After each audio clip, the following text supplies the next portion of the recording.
Welcome to the Rim Break Rodeo. We hope this video helps. You'll start by making sure the iPad is ready. Check iOS and free storage so install won't fail. Next, open the App Store and download Google Chrome, tap Get or the cloud icon and wait for the app to finish. Once installed, launch Chrome and sign in with your Google account so bookmarks, passwords, and history sync. This step saves time later and ensures your data moves across devices. Keep sync on if you want automatic backups and unified browsing.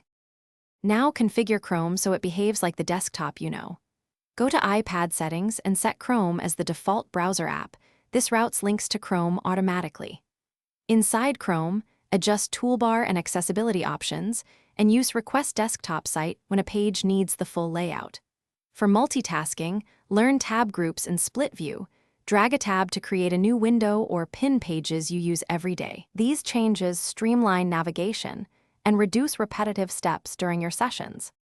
Finish by enabling background app refresh so Chrome stays updated and notifications arrive. If a page misbehaves, clear cache and site data in Chrome settings. This resolves most loading and sign-in issues. Once done, make sure cookies and JavaScript are enabled for sites that need them.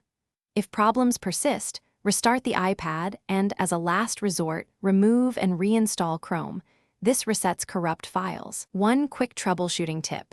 Restart.